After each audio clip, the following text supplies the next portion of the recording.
Hello and welcome to Evening. I'm your host, Sara Haidar. Media is considered the most influential export of ideas and culture. However, media comes almost exclusively from the perspectives of male directors. If women are not directing film and television content, it means half of the voices of the population are silenced and half the visions are suppressed. More to talk about the role of women directors is Ms. Farah Alameh, a Lebanese director and filmmaker. Also joining us via phone is Ms. Sara Kassir, who is also an actress and director from Lebanon. I'd like to welcome my guests, but before we begin, let's take a look at this report. Women still face a lot of discrimination on many levels, including politics, arts, and even management and direction. And although many TV screening and international theaters demonstrate the presence of women, that doesn't mean discrimination doesn't exist, especially in this domain. All international screening and broadcasting companies still adhere to several laws that subliminally discriminate against women, a notion not all viewers can relate to. However, studies in this regard found that male directors, in fact, saw a pay rise of 5.3% over the past year, in comparison to their female colleagues only receiving 1.1% salary increase. Apart from the financial level, men are always given the lead in most projects and movies, giving women the secondary role in directing one of the great appeals to people. Does it mean women are not trusted in this domain?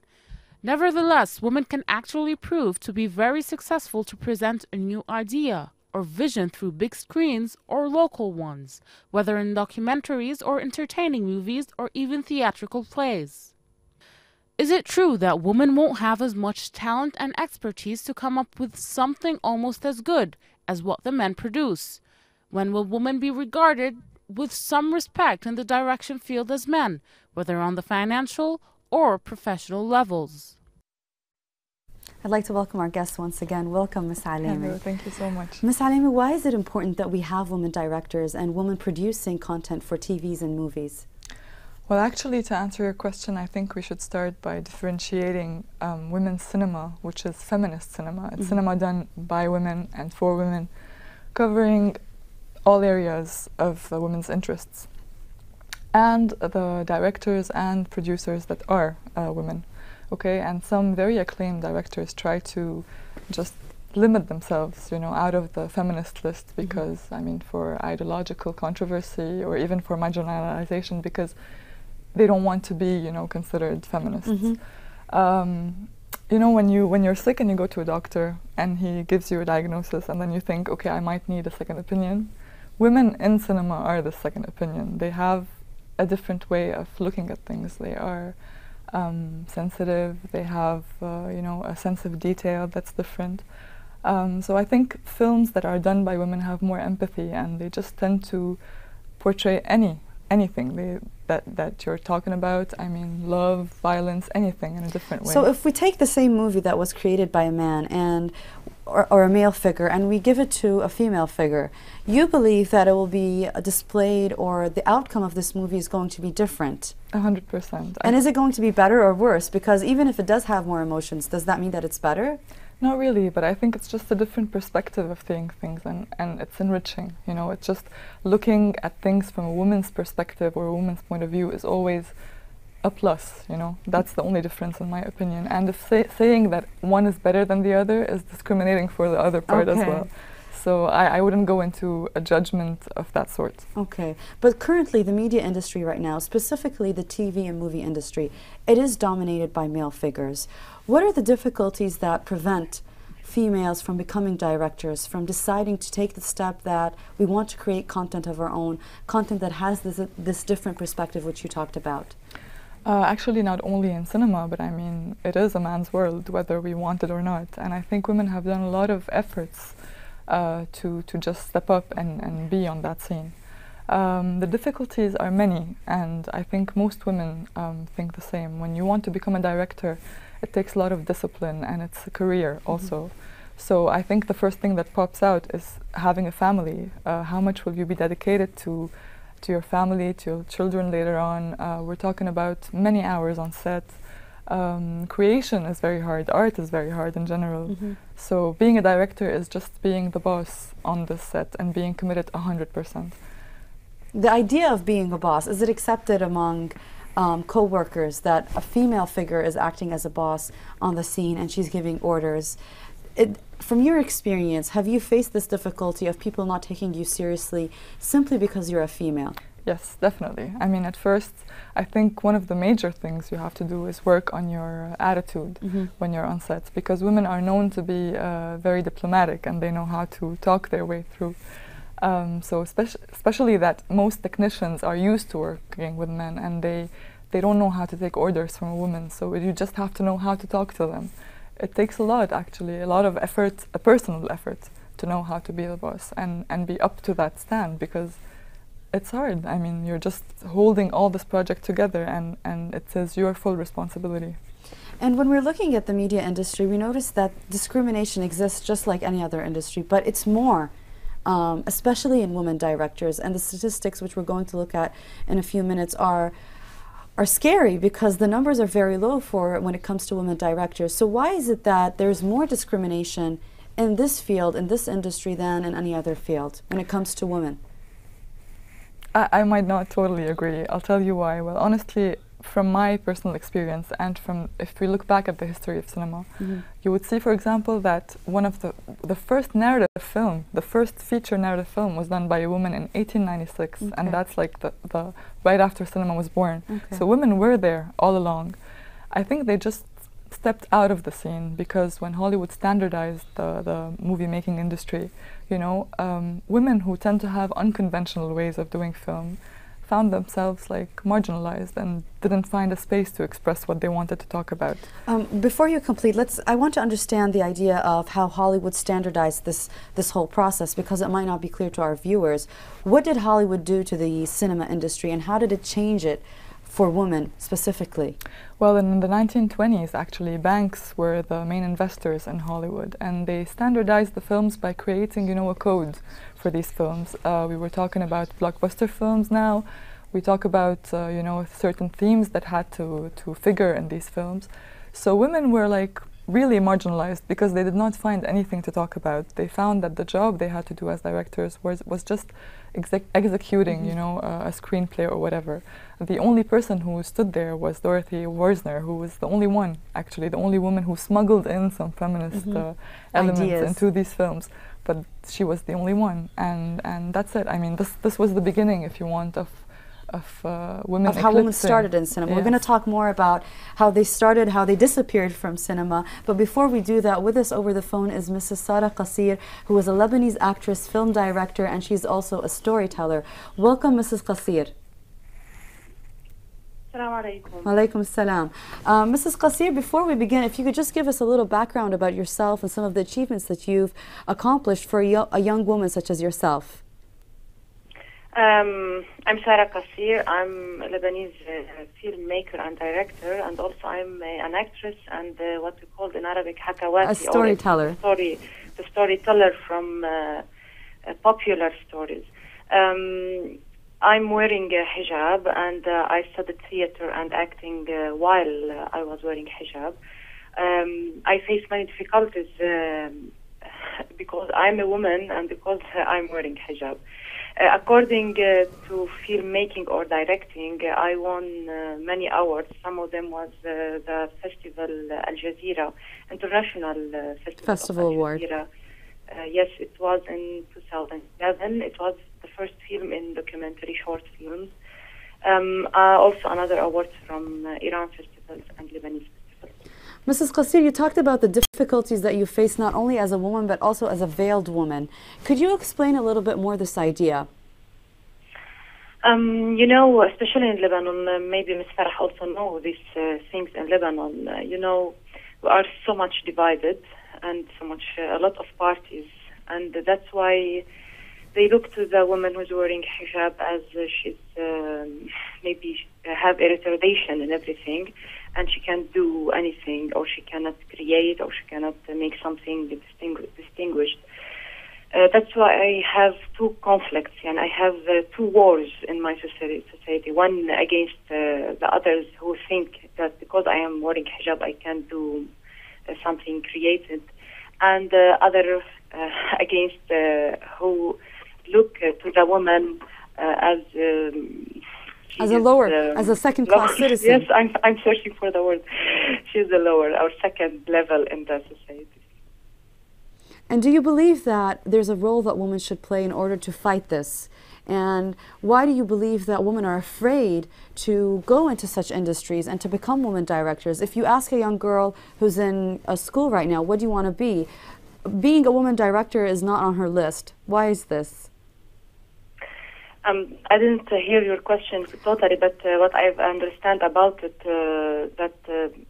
because I am a director, so because I am a woman and a director, or because I am an actress and a director, maybe I'm doing something different what is usually done. Mm-hmm. Because when women put her senses inside her work, and also put her administration, put her discipline, put her creativity, put her all the abilities of her mind inside her work, maybe she's going to make something more creative than what men are doing. You know, now if you make search in Lebanese universities, we talk about ratios, about half or more that who are studying audiovisual or cinema or television or directing or what else of this domain are girls. You know, I think this generation is going to make changes inside directing and inside making films or something else. Hopefully women will make changes in the movie industry and will become women directors. Ms. Sara Kassir, thank you so much for your valuable contribution. Welcome. Mrs. Alameh, we received a lot of important information from Mrs. Kassir. What are your comments regarding what Mrs. Kassir said, and do you really believe that women do have a future as becoming women directors? Well, honestly, I think she's quite right. Being a veiled woman in this industry could be, you know, more dangerous than like, this is a topic that is much more important and dangerous in terms of judging this person, especially in Lebanon. Unfortunately, what she said is very true. You know, sometimes when you are a veiled woman, you are just labeled, and they might think that you are not capable of delivering fully your potential. So I feel for her, especially that I feel that discrimination is not between a veiled woman also and any other woman. But you know, I was telling you, I feel that men sometimes are discriminated because short skirts, flattering figures, and good looks sometimes might also get you somewhere. They win. And you were talking about this before we took the phone call, that how women disappeared from Hollywood, and you weren't able to continue your idea because we had the phone call. So if you could elaborate more on how women disappeared from Hollywood, how they were there at the beginning but suddenly they vanished. Why is this? Actually, because Hollywood was ruled by businessmen, and I think businessmen do not trust women with their money. This is, I don't know, it's sociological also. I mean, this is something to study through the years, and I think women just didn't find their room anymore to express their ideas. They didn't find room to be, as simple as so. So they settled for being housewives. They settled for doing anything else. And did they choose other industries to express themselves? Did they move from something large such as directing and maybe moved into more creative industries or art or music? Or did they simply shift from directing into becoming a household wife? Not really. I mean, experimental films have always been there. Independent cinema has always been there. But if we talk about the mainstream, this is my topic here, you did not hear the voice of women in the mainstream. So they just disappeared. They just did. Unfortunately. We're going to be looking at some alarming statistics regarding how women disappeared from cinema and from the TV industry after the break. Please stay tuned.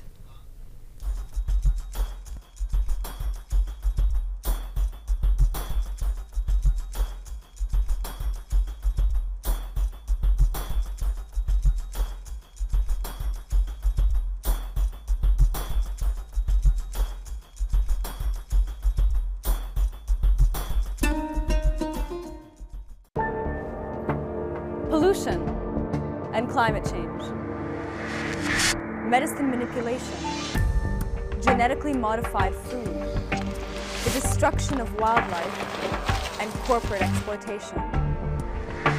These are all part of the new terrorism threatening our future.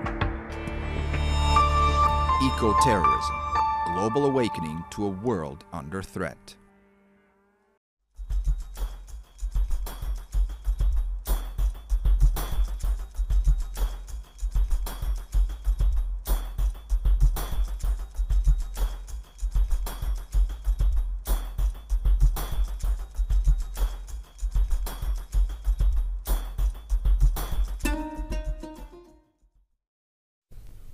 Welcome back. Today we're talking about women directors, and to know more about some alarming statistics regarding women directors, let's take a look at some of these numbers. In 2011, women made up 5% of directors in Hollywood. Females direct more documentaries than narrative films. Women directors were nominated for an Oscar 4 times in 85 years, and there are 15.24 male directors for every female director. Mrs. Alameh, what are your comments on these alarming statistics? They are alarming, actually. I did not really know. In 85 years, there's only been a nomination for 4 times for women directors. True. It's a very low number. Why is it that women are running away from this industry, from this creative industry? Is it because we don't have university or educational programs that promote the idea of being a woman director? Actually, I think there are different answers to that question. The first, no. I mean, educationally, there are 13 universities in Lebanon in which cinema is one of the topics that you can graduate in. And I know that most of the students in each class are women. That's for starters. So I think, no, I think women settle for easier jobs in the orbit of cinema, you know. So they're settling for easier jobs. So what you're saying is that it's the fault of the woman. There is some blame to put on women themselves. Definitely. And what role does culture and society and family have in affecting what women want to become as they grow? It is major. It is much more than you can imagine. Like, I have known people around me who love cinema, who just would really want to do a film, you know, but they just take that idea away because their fathers are not okay for that. They don't know if it gives them good money. They look for stability. This is what they need, you know. And I think this is just their way also of seeing themselves, because women in the Middle East mostly have self-esteem issues, and putting yourself up there on the top of that pyramid saying, I want to guide this crew consisting of males mostly into doing a film is really a very, very hard job. And it takes a lot of courage, yes. And so how do young women directors or successful women directors influence other women to enter into this field and to become women directors themselves? Is it through the movies that they make? Is it through by simply existing and being there and showcasing their stories? How do you feel that you've influenced other women to become women directors? I love that question, actually, because I feel, you know, personally I have never felt discriminated. I have been very, very lucky, you know, and I feel blessed every single day that I had a house, I live in a household in which it promotes the idea. Exactly, and every move I made was endorsed, was encouraged, you know, and supported from my father on top of all. So, and then the producer who saw my work in one of the festivals and who loved what I did came and talked to me and offered me a job, you know. This, when I took that job, I learned how to say yes, I learned how to say no to other stuff, and by being who I am, loving what I do and giving 100% to everything that I do, everyone around me would love to be in that place, because they know that, okay, I'm young, I did it my way so far, I have never compromised anything of my beliefs, of my cultural background, anything in what I do. And so you set a successful example for others. Yes, I hopefully. I want to be modest, but I mean, yes, and in such a short time, I believe that I was very lucky to do what I did. And there's, Ms. Alameh, there's this interest, sudden interest in Arab women directors, and we've seen movies that are from directors from Saudi Arabia, and directors from Palestine, and directors from Lebanon. There's this sudden interest in them. And why do you think that international film awards are looking at Arab women directors, while in the Arab world they're being neglected? Well, that's a very interesting question. I personally have seen Haifa al-Mansouri's film, which is the first Saudi Arabian film director. And I talked to her because I was amazed by the way she portrayed the society in Saudi Arabia. I personally did not know that this is the way they lived. And I think this voice that just came through, in spite of all, you know, the suppression that's there, could really showcase, you know, what's going on. So without her, I think we would have never had a clear image of what's going on. With all the poetic moments in the film, with all the controversy. That's one. Women from Palestine also, you get a clearer look at the way they're living. I think the world just stereotypes everything. And once you have a clear voice, a genuine portrayal of the style of life coming from a woman, it just gives you a different feeling and a different sort of reality. And we've also seen that there's a difference between directors who are living in the United States or Canada and directors who are living in the Middle East. But all of them have some similar characteristics. All of them face discrimination. Is there truly a difference? Can we say that women directors who work in the United States are better off than women directors who work in the Middle East? Or is this a comparison that we can't make? Well, you might be surprised, but I think women in the Middle East have bigger chances, only because they are very few. So whenever they do something that's successful, they have a spotlight, and people talk about them. And the Middle East actually is very connected, so you get to hear about them everywhere. In the States, it's an industry, and being in an industry is a very challenging job, you know, and you really have to prove that you are worthy of being a director so that you shine in the States. Okay. So since we lack the industry of cinema here, it's more of independent films, I think we have better chances. So this is an opportunity for a lot of women to enter into this industry and to become movie directors and to become women directors, to share their stories, because as you mentioned, Ms. Alameh, there is this lack of opportunity, or there are more opportunities in the Middle East for women directors.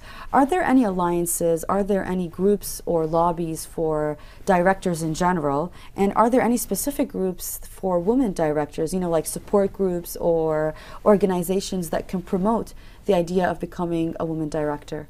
Well, the only, there's this foundation, Fondation Liban Cinéma. I think it's the only, you know, it's the only place you can go to in case you have a film, you have a screenplay, you have a script, you have anything, and they can help you know where to get producers, how to present your film. But no, is this a Lebanese organization? Yes, it's a Lebanese organization. It's only 5 or 6 years old, I guess. But I mean, they've been there, and they help a lot of filmmakers go to Cannes. They have been there for Nadine Labake, for example. They have fully supported her work. And they try to create, you know, these channels of communication between Lebanon and many European films so that we get more producers to be interested in our work. Great. A lot of people we see that who graduate with a business degree or with any certain degree, and then suddenly they decide that they want to change their careers and they have this interest in becoming directors. But it's hard for them to go back to school and study from scratch. So they take it on as a hobby, and then they end up creating short documentaries.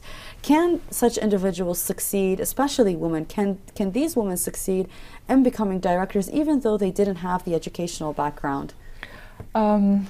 I don't know, it's hard to answer actually, but there has been a few examples of people who haven't studied this and just gave it their best shot with all the feelings they had and just went out there. And I'm talking about Zena Dakash, who is an actress actually, and she did a wonderful documentary about the prisoners.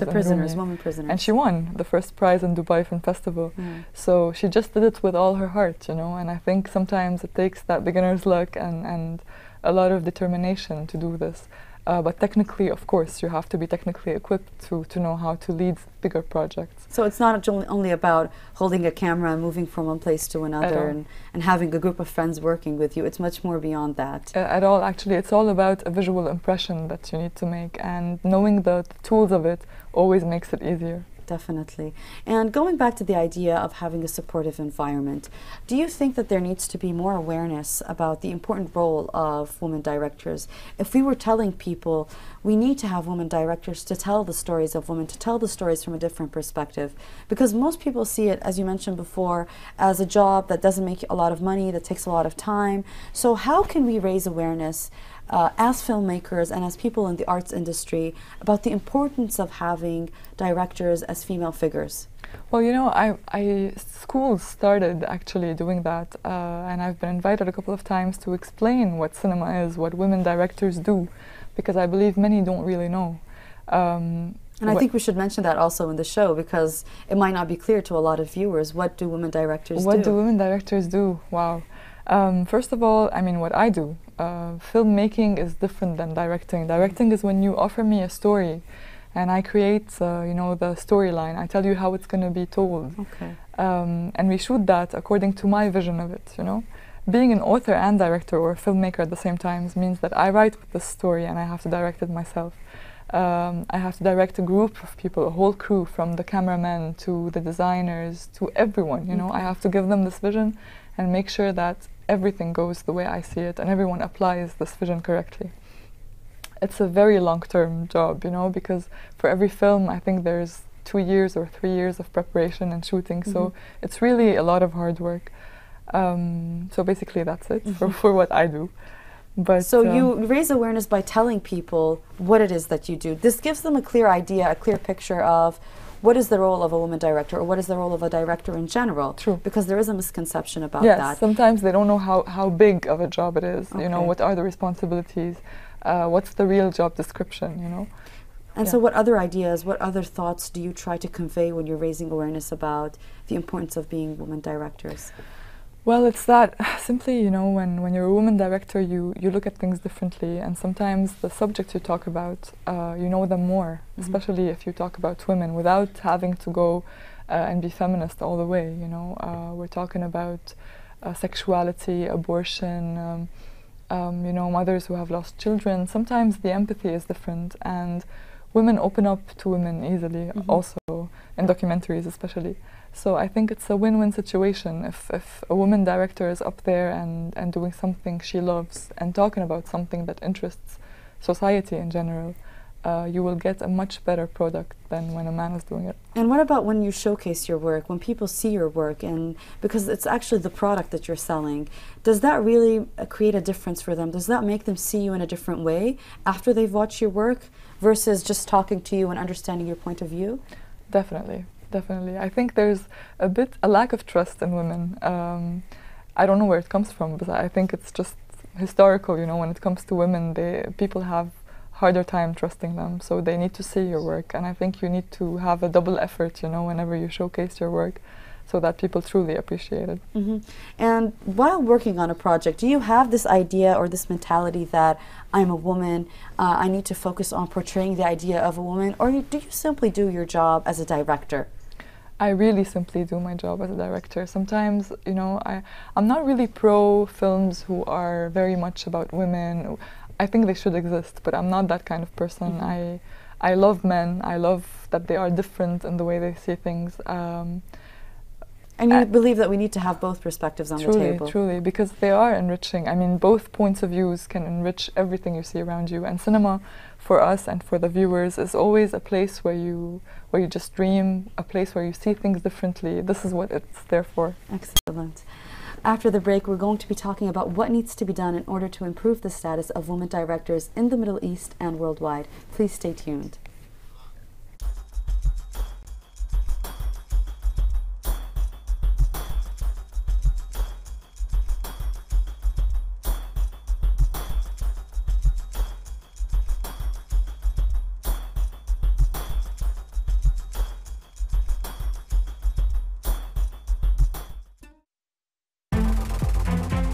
Around the world, outside the mainstream, anywhere, everywhere. A media of your land, of your creation. A new media in a new era. Will it take the lead in the future? I believe so. This is Underground. Underground, when vague turns to clarity.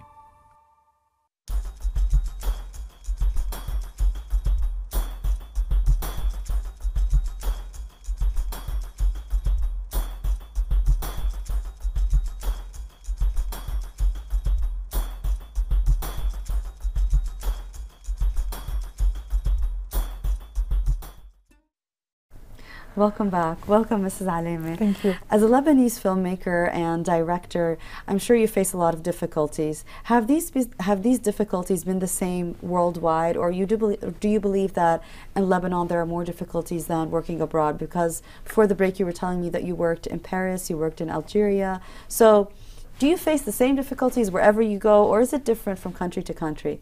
Honestly, I did not face a lot of difficulties in Lebanon, and I feel lucky for that, actually. Once you're up there, you're a successful filmmaker, and people introduce you as a successful filmmaker. The the way people see you is different, you know. But I actually faced a lot of problems when I was going around. In Egypt, for example, they look at you, they don't take you seriously, you know. For them, they always need a man to be the boss, you know.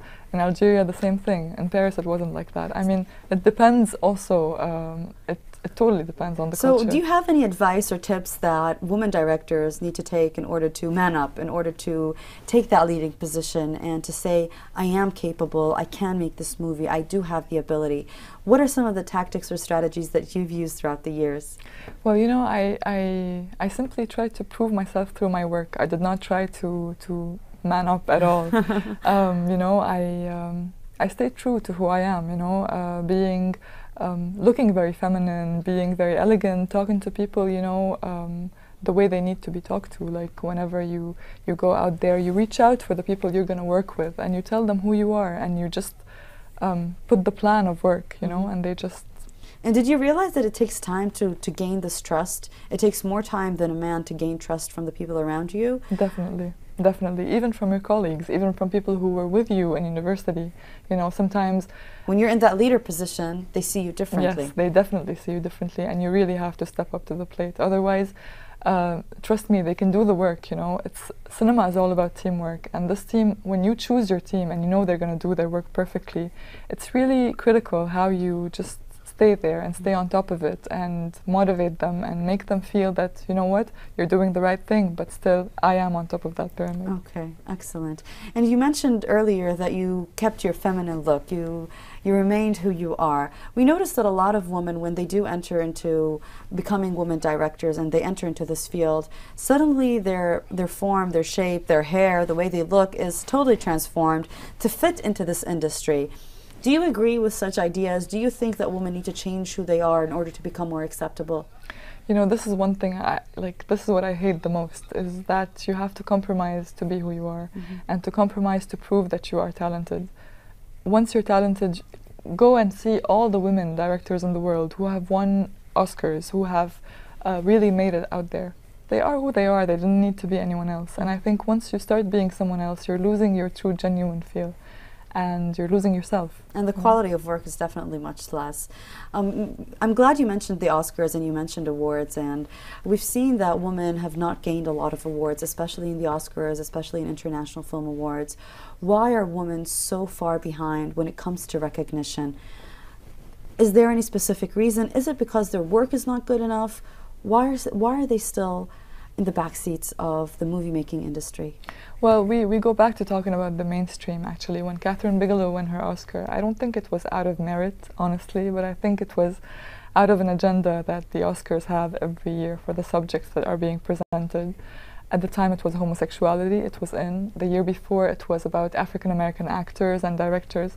So you see, I don't think that having awards is the real thing out there. So it's not the standard that we should look for? Definitely not, definitely not. And to reach that kind of conviction, it took me a lot of time, because, you know, the Oscars for us is just red carpets and the glamour and feeling that you made it, you know, but it's not true. And you just need to see how much women directors are awarded everywhere else, you know, in Europe and in the Gulf right now, in Lebanon also. You know, so it's not about the international awards, is what you're saying, Mrs. Alameh. It's about something else, which are these small awards or the recognition that they take from somewhere else. Is this what you're suggesting? Exactly, because, you know, Hollywood and the Oscars is just so far away. I mean, from the way we think, from the codes that are there. I think it's the biggest dream for us, because this is what we know, this is what we watch every day. This is what we're taught. Exactly, but it's But is it true? No, it's not. It's not. And you really have to read a lot and to research a lot in order to get to that conviction. And once you let go of that, you are so free to do what you love, and you will reach it. You will be out there with what you know how to do, with the language you will create for yourself. It's not the Hollywood dream. Yes. And is it true that people look at Hollywood and they start to create these standards, or these, I want to create my movie in a Hollywood standard so that maybe I could get an Oscar, maybe I could get a nomination. So this is the mentality that most people go into when they're creating movies, regardless of whether they're men or women. Of course. I mean, what they do is that because this is what they watch, they want to just imitate, you know, that that feel of film, you know, they just add, it's like spices that you add to a film, and the Hollywood films are really set up, you know, with their own mixture of spices. But if you go around, if you watch different films from all over the world, if you see European films, for example, they are films that are genuine and different, and they talk about their own issues and their own themes. If you go to Iran and you see one of the most amazing films I've seen, were films that were done there and who talk about very simple things in life, like how kids go to school, you know, and they portray a very different image about their country. So it's not only Hollywood, but you know, the mainstream is Hollywood. There's nothing to do about it. But I think women directors will excel more in independent films because this is their playground. And Mrs. Alameh, creating movies is not something easy. Financially, it's not something easy, and time-wise, it takes a lot of time and energy. So, are there any organizations or groups that support young directors? Because if I graduate from school right now and I say I want to make a movie, and I look around and I don't have this supporting environment, I might feel discouraged to stop making movies, or I might decide to work in a TV, or, you know, to go somewhere else. Sure. So how can people take advantage of this creativity and take advantage of these ideas that they want to make if they don't have the resources or the supporting environment to do so? Well, I think we have a huge thanks to dedicate to Nadine Lebake, who has done an amazing job for us. She's a Lebanese director. Yes, she's a Lebanese director who has won different awards and who has been around the world with her film. What she did is actually, she raised the voice, you know, and she said Lebanese filmmakers, Lebanese women filmmakers also, have a chance out there. So now whenever you have a project, you can go and reach for producers who are in Lebanon, who have advertising agencies. You can look for sponsors who can endorse your work, and you can find the financial support you need. You know, you just have to go out there with a good idea and convince them that they have to invest in your idea. Okay, so it's not only about having this network, it's also about you putting yourself out there and asking for your work to be created or to be done. And going back to the idea of universities and schools, you mentioned that all children or all individuals have this unique opportunity, an equal opportunity of education and receiving education regarding TV and directing. How well are young women taking advantage of this education that is out there? And we've noticed that a lot of young girls go into this industry and then they're pulled out, either because their families tell them to do so or because they feel that it's too much. So how should schools encourage, how should universities encourage young women to become directors and to succeed? Well, I think even if you encourage young women to succeed and be women directors, I think it should come from within. A woman, like if you talk about me, for example, I never had a doubt in my life that I wanted to be a woman director, you know, not even an assistant director, because I don't know how to do that.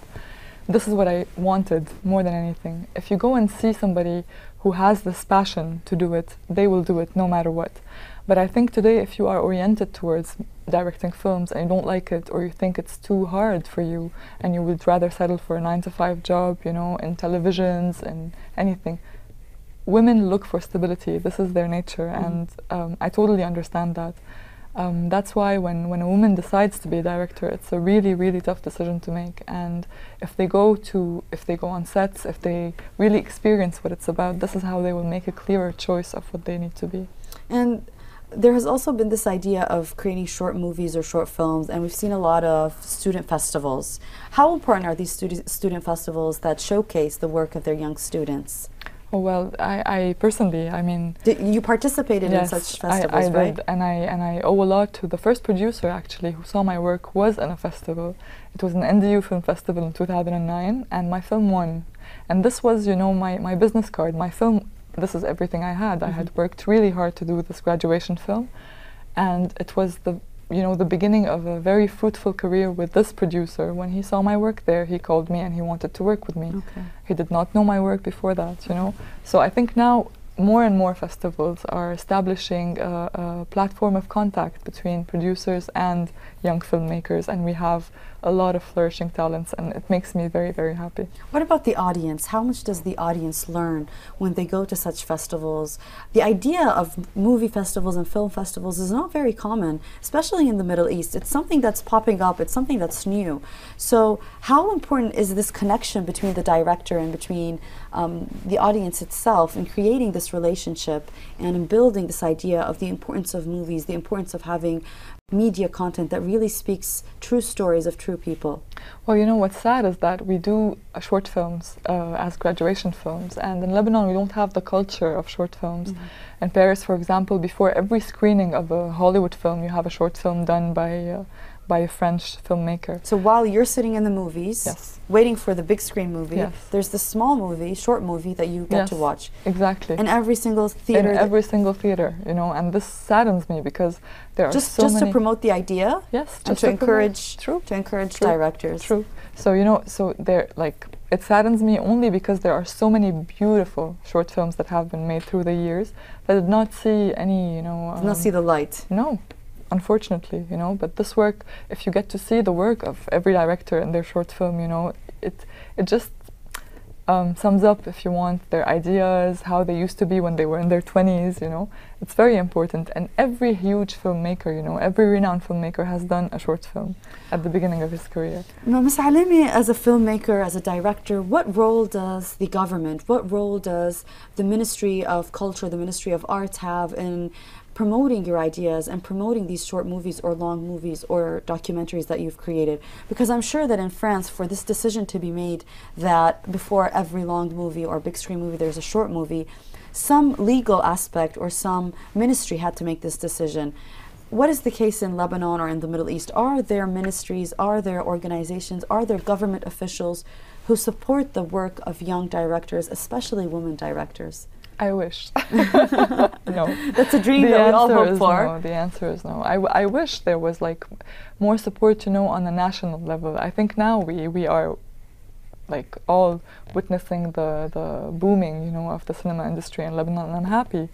But still, you know, it's a very slow process. I think there are beautiful short films out there. If I think televisions have tried also to air some of these short films, but it's just individual ideas and decisions. It's not a national. It's not a collaborative, No. a collaborative effort. No. So, what role should the governments play? If they're not playing this role, how could they?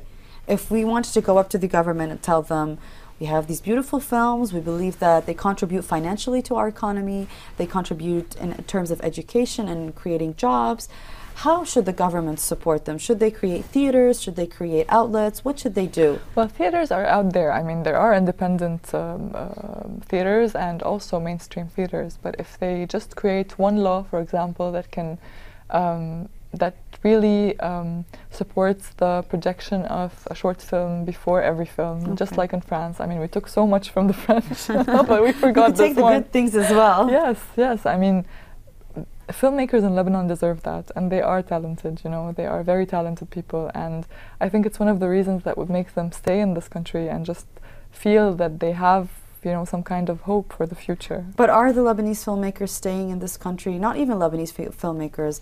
We have Iranian filmmakers, Palestinian, Jordanian, all Arab filmmakers. They're leaving their countries, even though the stories that they're portraying are from the countries that they come from, yet they leave. Why do they leave their countries? I think they leave their countries because by nature they need to be free sometimes, and I don't know, I don't think we have enough freedom of speech in the country you're in, and they need some sort of therapy. That's why they go out. Mm-hmm. You need to be away from the place of problems, even though, I mean, these filmmakers, when they talk, I'm sure that whenever every Lebanese, when they have to talk about war, it's not such a beautiful thing, and when you research and you go through it all over again, it gives you the sense of depression, and you just think that nothing changed. And we're talking here about both male and female Yes. directors. So we moved a little way about the subject, but it's Yeah. important to highlight the role of directors in general before Definitely. talking specifically about women directors themselves. So you were Definitely. mentioning that it might bring back sad memories. Not only that, it gives you an insight about the future, and this is the worst part of it, you know, and the most dangerous part of it, because it just puts you in a frame of time where you see the past, the present, and the future, and you might predict it because you work with people and you tell stories that have always been there, you know, and it's up to you to really step up and either make a change or decide that, no, I will stay, I will talk more about these problems, or you just say, you know what, I deserve a better chance at life, I'd rather be away. Nadine Lebaki is one of the examples that you gave throughout the episode, and she talked about this issue of war and the issue of having different kinds of religions in the same country. How can Nadine Lebaki and other names that you might suggest empower women and encourage them to enter into this workforce and enter into this becoming a movie director? Well, I think Nadine was applauded very much in Lebanon, and this is a first, you know. Are there any other names that we should be aware of? Yes, of course. There's Layla Kanaan, there's May Masri in documentaries, and it's an older generation. Randa Shahal, who else?